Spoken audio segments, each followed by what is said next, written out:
Hello everyone, welcome back to our YouTube channel study with student. So हमने first part के अंदर cover कर लिया है। जो पहला पार्ट है उसके अंदर हमने कवर किया था भाई। पहले पार्ट के अंदर डिफरेंट काइंड ऑफ हमने देखे थे मैकेनिज़्म रेस्पिरेशन के, लंग्स की देखा था कि कैसे काम करते हैं, एयर का एक्सेल इनहेल देखा था, फिर उसके बाद कंडक्टिंग पार्ट देखा था, फिर जो मेन डक्ट एंड एल्वोलाई हैं जो कि मेन जिनको हम बोलते हैं कि जो कि O2 एंड CO2 का एक्सचेंज करवाते हैं। तो ये सब कुछ हमने पढ़ा है इससे पहले वाले पार्ट के अंदर। अब हम चलते हैं हमारे नेक्स्ट पार्ट की ओर, पार्ट नंबर जिसको मैं 2 बोल रहा हूँ। तो इसके अंदर हम देखते हैं कि इसके अंदर ना कुछ टर्मोलॉजी हैं, टर्म्स हैं, और ये टर्म्स बहुत इंपॉर्टेंट हैं हर पर्सपेक्टिव से, हर नज़र से। तो हम एक एक करके समझते हैं। तो यह रेस्पिरेटरी वॉल्यूम, यानी कि मान लीजिए लंग्स आपका कोई, इसके अंदर कितनी एयर है, कब, जब आप बाहर निकालते हो तब, या आप अंदर लेते हो तब, पहली कंडीशन।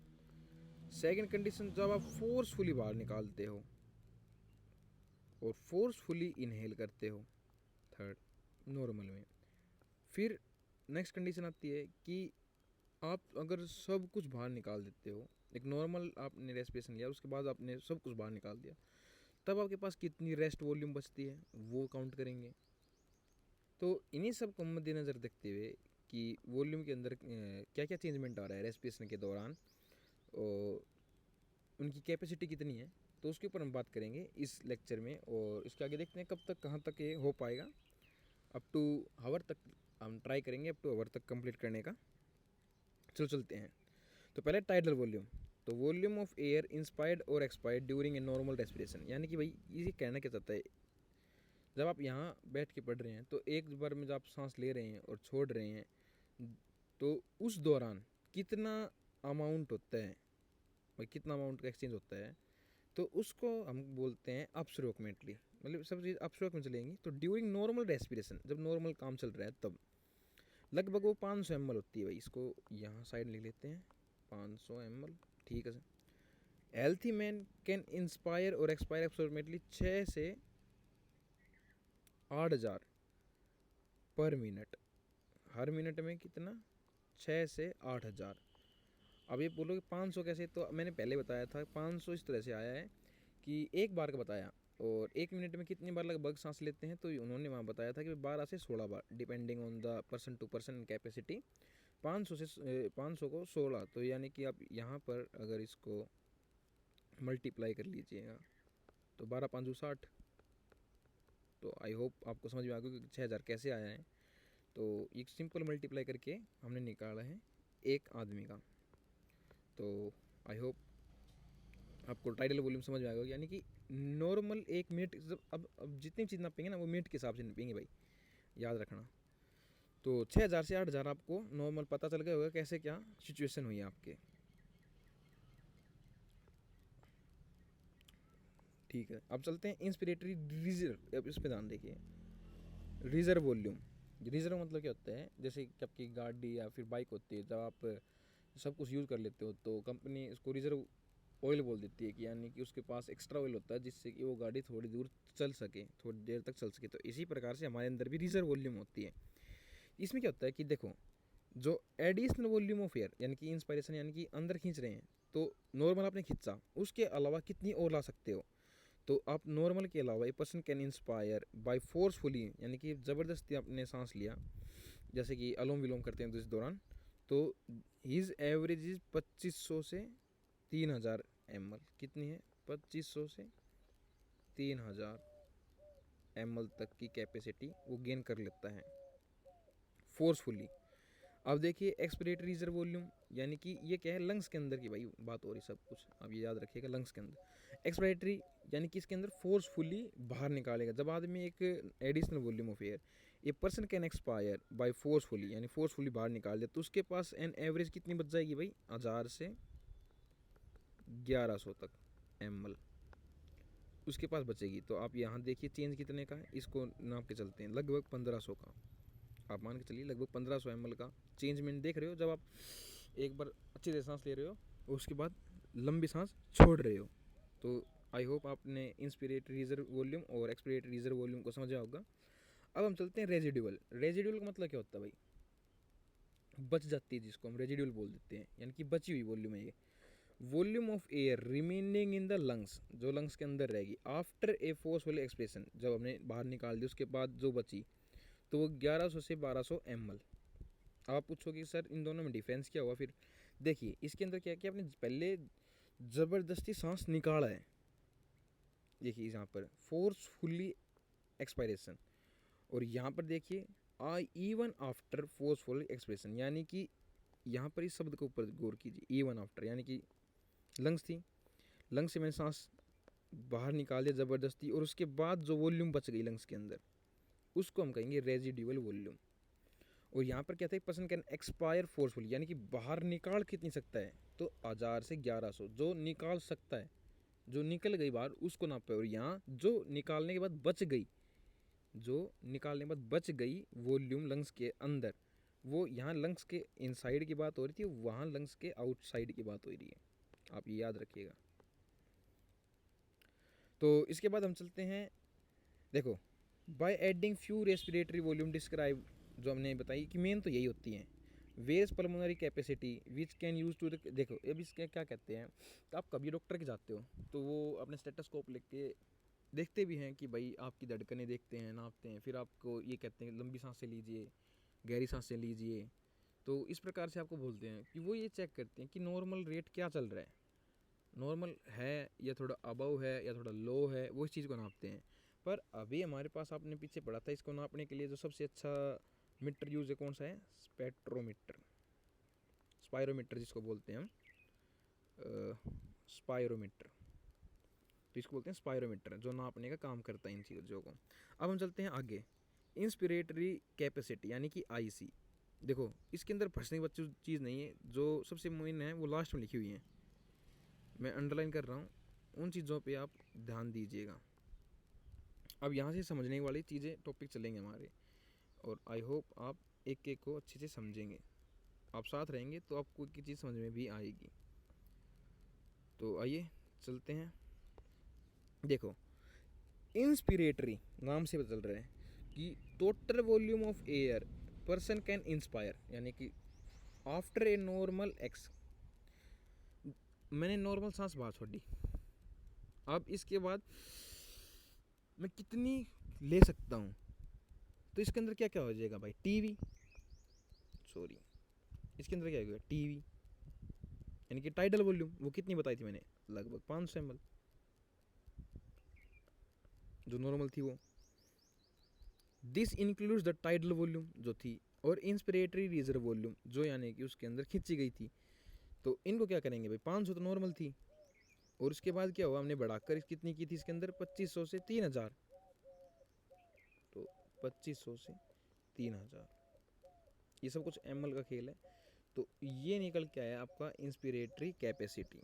तो इसको आपको अगर पूछे तो कभी इसी चीज़ को पूछेगा, TV plus IRV, tidal volume जो कि नॉर्मल हम लेते और छोड़ते हैं, क्योंकि देखो टाइडल क्यों आया है, क्योंकि हमने नॉर्मल किया है काम पहला, उसके बाद हमने क्या किया, खींचा है, तो दो चीज़ मिक्स हुई, एक तो नॉर्मल और एक इंस्पिरेटरी। तो ऐसी तरह से एक्सपिरेटरी आ जाएगी।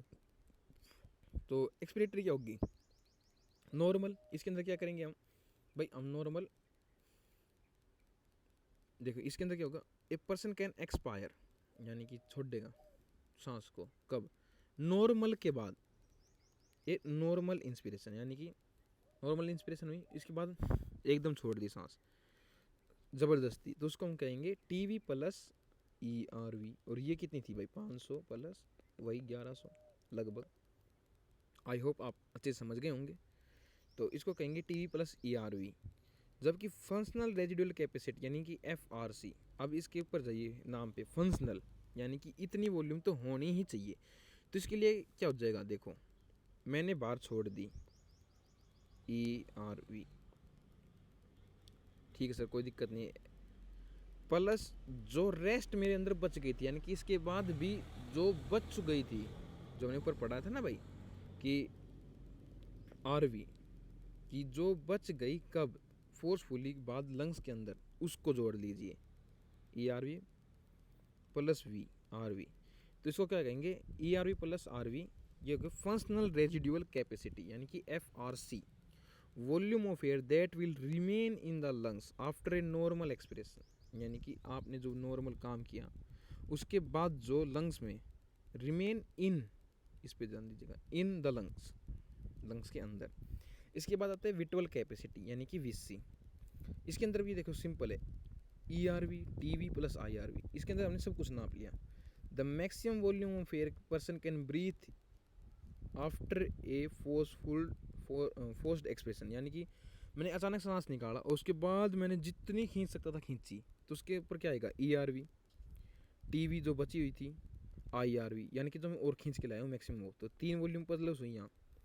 The maximum volume of air person can breathe out after a forced inspiration, तो यानी कि मैंने एक फोर्सफुली इंस्पिरेशन करा उसके बाद एक फोर्सफुली निकाल दिया, तो breathe after a forced expiration, तो ये हमारा हुआ। इसके बाद है टोटल लंग कैपेसिटी, यानी कि एक लंग्स की कितनी कैपेसिटी है टोटल की, वो कितना क्या कर, तो क्या क्या रख सकता है भाई, आर वी यानी कि रिजर्व वॉल्यूम जिसके पास रही। अब आप पूछोगे रिजर्व वॉल्यूम किस सकते, देखो भाई आप है ना सारी सांस निकाल दो पर कभी भी कंप्लीट सांस निकलती है, अगर आपको पता है अगर कंप्लीट एयर बाहर आ जाएगी तो वहाँ वैक्यूम बन जाएगा, और जहाँ वैक्यूम बनेगा तो लंग्स हो जाएंगे collapse, collapse in the sense मतलब बंद हो जाएंगी, और लंग्स जब कोलैप्स हो जाएंगी तो फिर वो कभी ओपन नहीं होंगी। तो इस वजह से बॉडी हमेशा अपने अंदर कुछ अमाउंट ऑफ एयर रखती ही है, तो उसको हम कहते हैं आर वी यानी कि रेजिडुअल वॉल्यूम। तो इसमें क्या कहेगा भाई, air accommodation in the lungs at the end of forced inspiration, यानी कि नॉर्मल चल रहा था, सब कुछ हो लिया, अब मैंने खींच ली सांस, और जो मैंने सांस खींच ली और जो लंग्स के अंदर, अब लंग्स के अंदर क्या क्या है, लंग्स के अंदर टोटल कितनी है, तो यानी कि इसके अंदर आपको पता है खींची तो इंस्पिरेटरी रिजर्व वॉल्यूम, तो इसके अंदर रेजिडुअल वॉल्यूम आ गई, और ई आर वी आ गई, टी वी आ गई, और आई आर वी, तो चारों को चारों प्लस कर दिए, या फिर इसको बोल दिए विटवल कैपेसिटी प्लस आर वी, तो यानी कि आर वी तो आपको पता है, प्लस विटवल कैपेसिटी क्या थी, इसके अंदर हमने क्या क्या मिक्स किया था, T V plus E R V plus I R V, तो इसको दो नाम से रिप्रेजेंट किया गया है, मैं बर्फ करके दोबारा आपको बताता हूँ। तो इसको बेसिकली दो नाम से रिप्रेजेंट किया गया है, इसको हम पढ़ते हैं।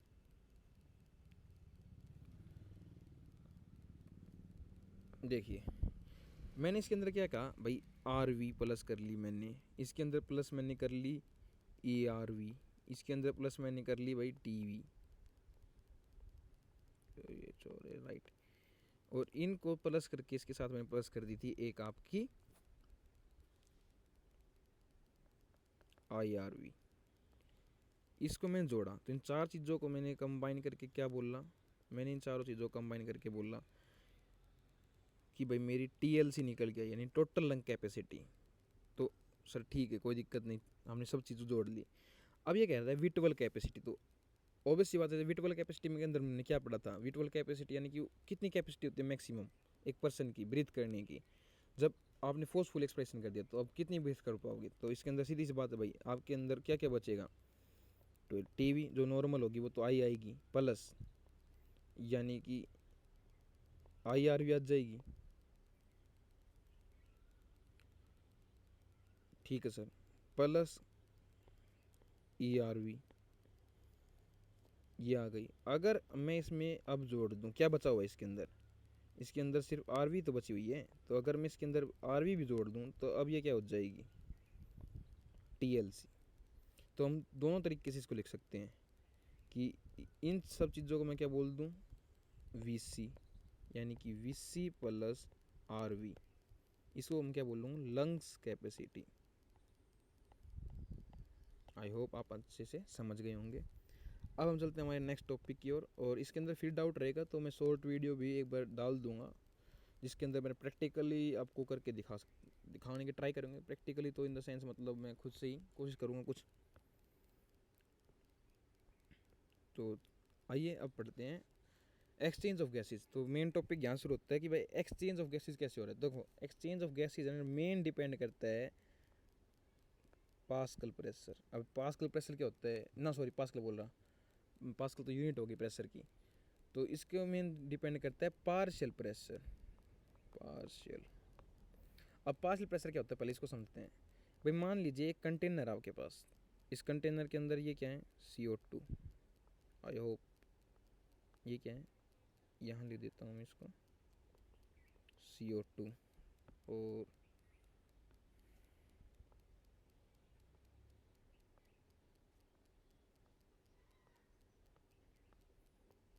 और ये क्या है, NO2। और ब्लैक डॉट मानता हूँ मैं आपकी O2, ब्लैक डॉट होगी आपकी O2। तो अब हम बात करते हैं मेन पार्शियल प्रेशर क्या होता है कि भाई इसका टोटल प्रेशर मान लिया मैंने 10। तो अब क्या है कि जो 10 जो प्रेशर लग रहा होगा वो CO2 का, O2 का, N2 का, इन सब का मिक्स करके आ रहा होगा। पर मैं कहता हूँ कि भाई मेरे को एक का जानना है, एक CO2 का कितना प्रेशर कंट्रीब्यूट कर रहा है इसके अंदर। तो जो वो प्रेशर निकालते हैं उसको कहते हैं पार्शियल प्रेशर। तो वो क्या से निकलता है, टोटल, ठीक है, और डिवाइड बाई जो आपको निकालना है वो, तो उससे हम निकालते हैं partial pressure of A gas. और जो मेन जो पार्शियल प्रेशर ऑफ गैस होता है वो ही इसके अंदर मेन रोल प्ले करता है। और भी कई चीज़ें होती हैं पर उसका सबसे ज़्यादा मेन रोल प्ले होता है। तो आई होप आप समझ गए होंगे पहले तो इसमें। अब आपके आगे जब टर्मिनोलॉजी आएंगी तो उसमें आप कंफ्यूज नहीं रहोगे।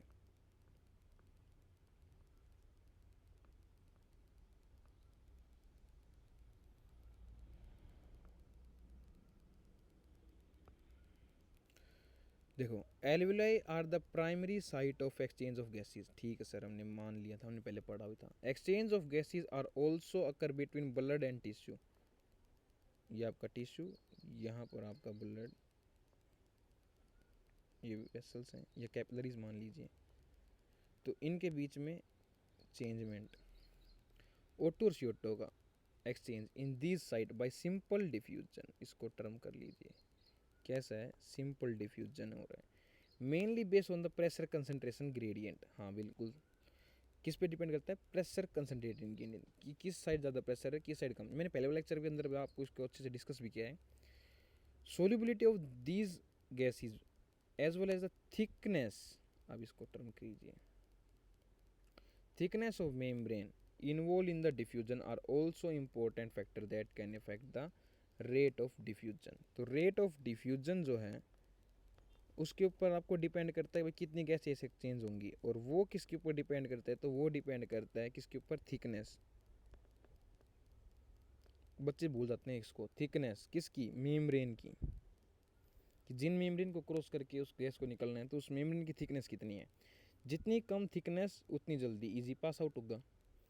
दूसरा, सोल्यूबिलिटी किसकी, गैस की, कि कौन सी गैस आपके ब्लड के अंदर कितनी जल्दी घुल सकती है। जो जितनी जल्दी घुल पाएगी उसकी कैपेसिटी उतनी ज़्यादा होगी डिफ्यूज़न लेवल की। अब ये कैसे होगा ये आपको आगे भी पढ़ाऊँगा। भाई मान लीजिए अगर कोई जिसकी कैपेसिटी ज़्यादा है घुलने की, तो वो क्या होगी, जल्दी से बाइंड हो जाएगी। और जब जो जो चीज़ जल्दी से बाइंड होगी वो जल्दी से टूटेगी भी नहीं। पर बॉडी को क्या चाहिए, बॉडी को ऐसा चाहिए कि भाई ज़्यादा जल्दी बाइंड भी ना हो और ज़्यादा लेट बाइंड भी ना हो, यानी कि मीडियम सा रहे। और जब छोड़ने की बात हो तो आराम से उसको रिलीज आउट भी किया जा सके, बॉन्ड से तोड़ा भी जा सके। तो वो किस पे डिपेंड करती है, सोल्यूबिलिटी ऑफ गैस और दूसरा थिकनेस ऑफ मेम्ब्रेन, इन दोनों पे डिपेंड करेगी। फिर इसके बाद हम पढ़ते हैं भाई pressure contributed by the individual gas, यानी कि PCO2 जो मैंने आपको बताया है।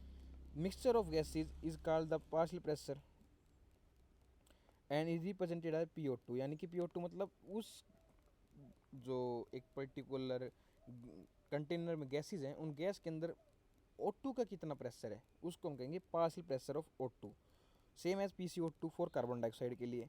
तो partial pressure of these two gases in the atmospheric air are the two site of diffusion. दो साइट होगी डिफ्यूजन की, एक आपका एयर जो एटमोसफेयर, एक आपका लंग्स और ब्लड। तो यहाँ हो गई दो साइट, एक तो ऊपर एक नीचे। And in the data given in the table clearly indicate the concentration gradient. अब देखिए इस डाटा को पढ़ते हैं पहले।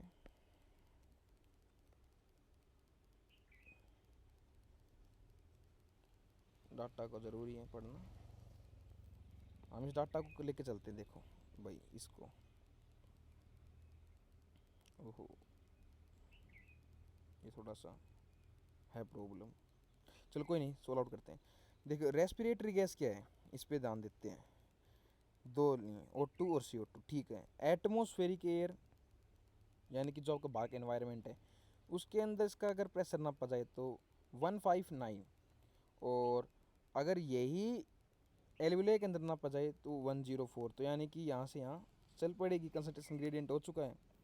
फिर अब बात करते हैं डीऑक्सीजनेटेड ब्लड, यानी कि वो ब्लड जहाँ पर ऑक्सीजन है नहीं, यानी कि जिसके अंदर अमाउंट ऑफ CO2 ज़्यादा पाई गई। तो अमाउंट ऑफ CO2 किसका ज़्यादा है, ये 45 है और ये 40। तो ये ऑब्वियस सी बात है कि यहाँ से CO2 ज़्यादा मिलेगी इसके अंदर और O2 की प्रेजेंस कम मिलेगी।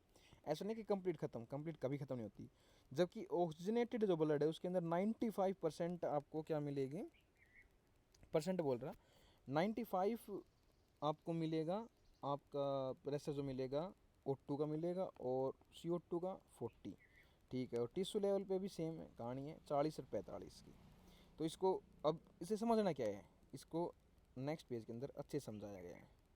अब ये देखिए, ये सारा जो प्रेशर था वो mmHg के अंदर था भाई, याद रखिएगा। देखो जो नॉर्मल मैंने लिया 104 तो हो गया इसका और 40 हो गया इसका।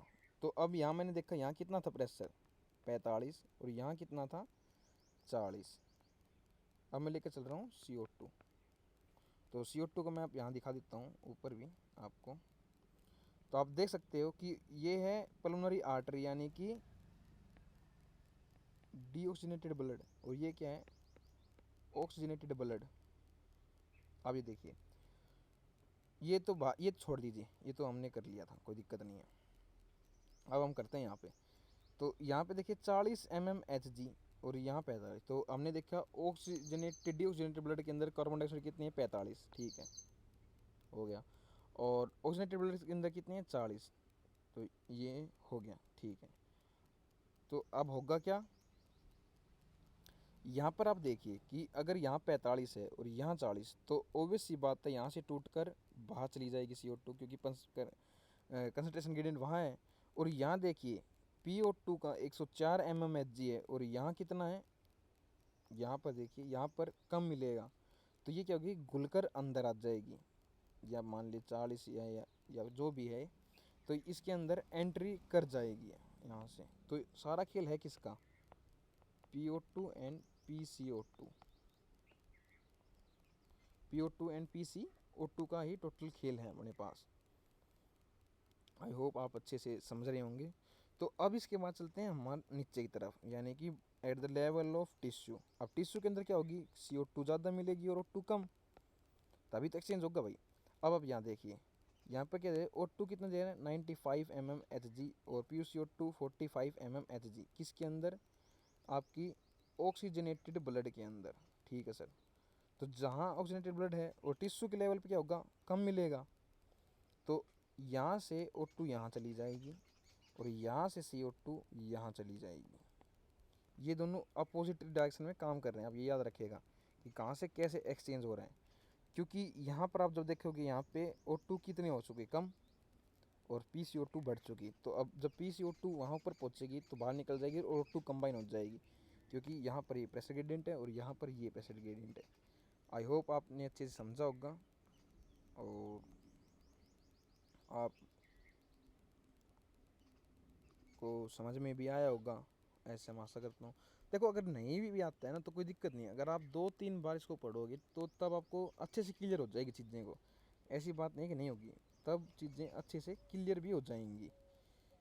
पर बात ये है ना कि आपको बार बार रिपीटेशन रखनी पड़ेगी। एक बात और बता देता हूँ भाई कि कामयाब होने का एक ही तरीका है, उसको कहता हूँ मैं रिवीजन।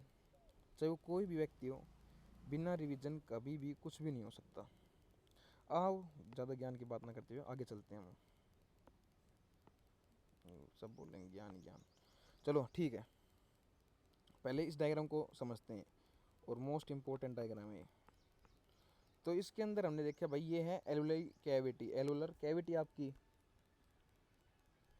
तो जो एलुलर कैविटी है आपकी और यहाँ पर जो आपका ब्लड और यहाँ, इनके बीच में 3 लेयर है। तो अरे यार इलेक्शंस, एक इलेक्शंस भी, तो 3 लेयर है नियरली। तो अब उन तीनों लेयरों को समझते हैं और पढ़ते हैं। तो हम पहली लेयर जो पढ़ रहे हैं, तो इसमें हम देखते हैं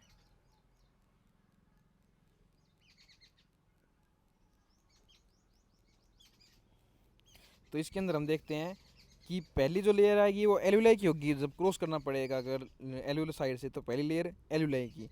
तो एल्यूलाई की लेयर का क्या नाम है? Squamous epithelial. कैसी है? स्क्वेमस, निकाल लेते हैं बाहर। और एपिथेलियल, इसको याद रखेगा, एंडोथीलियम या एपिथेलियल। तो इसको क्या बोलते हैं? एपिथेलियम। ठीक। फिर इसके बीच में आपको मिलेगी एक basement membrane. Second, first basement membrane. और थर्ड आपको मिलेगी एंडोथीलियम ऑफ ब्लड कैपिलरी।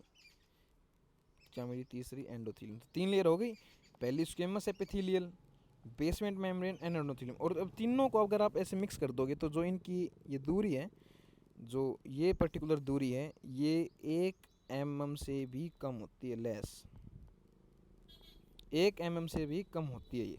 तो आई होप आपने समझ गए होंगे कि पहला जो है स्क्वेमस एपिथेलियल था, उसके बाद आपको बेसमेंट मेम्ब्रेन मिली, फिर उसके बाद आपको एंडोथीलियम ऑफ ब्लड मिली। आप देख सकते हैं एंडोथीलियम ब्लड है, यहाँ एपिथेलियल लेयर हो गई, और ये आपका पूरा ब्लड हो गया। सॉरी ये नहीं, सॉरी ये आपका पूरा ब्लड हो गया। ये आपकी होगी बेसमेंट,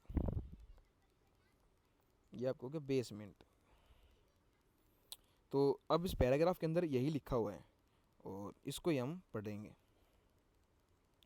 इससे क्या होता है कि अगर एक बार ओवरव्यू मिल जाता है ना, तो उसके बाद इजी हो जाता है चीज़ों को देखना और करना और समझना। I hope.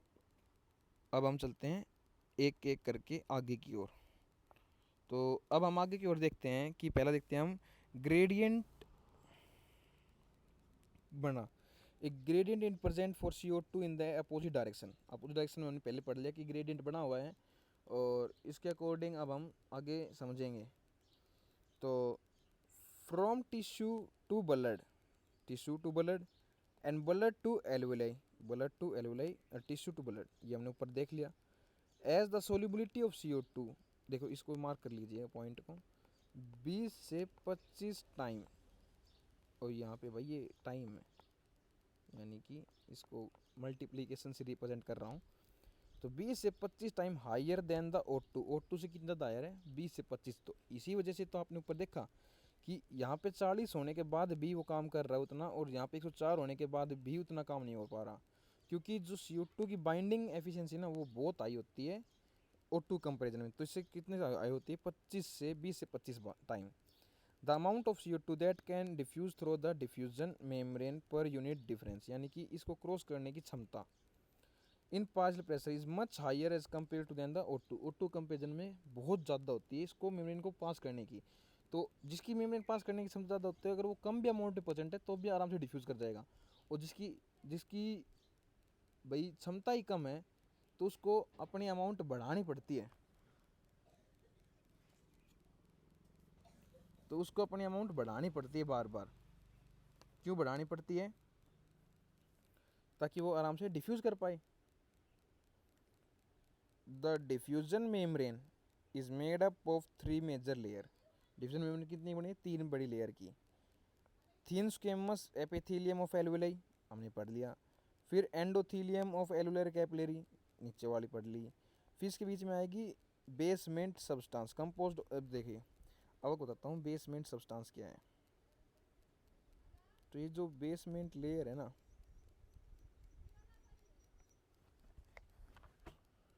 जो ये, सॉरी एक मिनट, जो ये बेसमेंट सब्सटेंस है,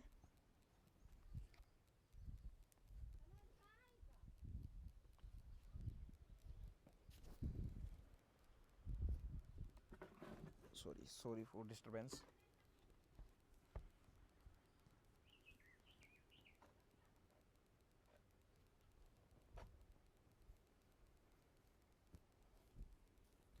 सो इसको हम देखते हैं, ट्रांसपोर्ट ऑफ गैस कल करेंगे, अभी यहाँ तक कंप्लीट कर लेते हैं पहले। तो इसके अंदर हम देखते हैं कि composed of thin basement membrane supporting the squamous epithelial and the basement membrane surrounding the single layer of endothelium cell capillaries. Most important, ये क्या कह रहा है?